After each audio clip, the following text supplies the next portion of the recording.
Hi friends, welcome to three rose kitchen. இன்றைக்கி என்ன dish பார்க்க போகிறோம்னா கிறிஸ்பி ஆனியன் பக்கோடா தாங்க பார்க்க போகிறோம். பாருங்கள், இந்த பவுலில் வெங்காயத்தை நறுக்கி வச்சுருக்கேன், பச்சை மிளகாய் நறுக்கி வச்சுருக்கேன். இப்போ வந்து நம்ம உப்பு அரை டீஸ்பூன் சேர்த்திக்கலாங்க, மிளகாய்த்தூள் அரை டீஸ்பூன், சோம்பு அரை டீஸ்பூன், நல்லா மிக்ஸ் பண்ணிக்கலாங்க.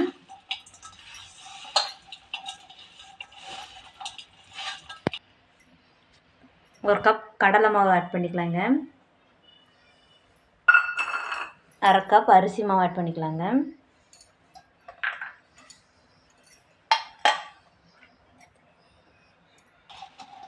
நல்லா மிக்ஸ் பண்ணிக்கலாம். இப்போ நம்ம புதினாவும் ஓமமும் சேர்த்திக்கலாங்க. ஓமம் ஜீரணத்துக்கு நல்லது, புதினா வாசனையாக இருக்கும். ஆட் பண்ணிட்டேன்.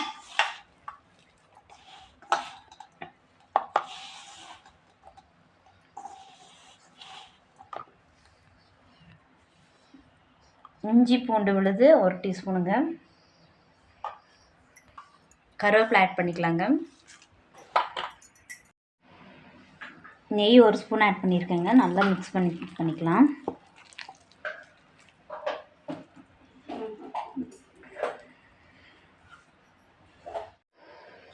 இப்போ பாருங்கள் ஃப்ரெண்ட்ஸ், எண்ணெய் நல்லா காஞ்சிச்சு. இப்போ நம்ம பக்கோடா ஊற்று போட்டுக்கலாம்.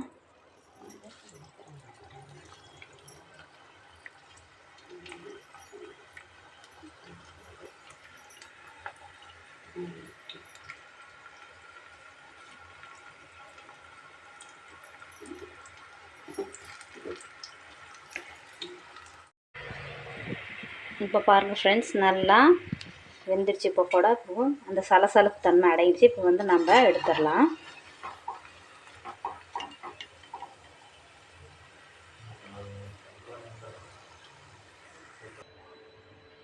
பாருங்கள் ஃப்ரெண்ட்ஸ், வேறு ஒரு பிளேட்டுக்கு மாற்றிட்டேன். நல்லா கிறிஸ்பியான பக்கோடா ரெடி ஆகிடுச்சு. நீங்களும் இந்த டிஷ் செஞ்சு பார்த்துட்டு எப்படி இருக்குன்னு கமெண்ட்ஸ் பண்ணுங்கள். இதை எப்படி பிடிச்சுன்னு லைக் பண்ணுங்கள், ஷேர் பண்ணுங்கள், ட்ரை பண்ணி பாருங்கள்.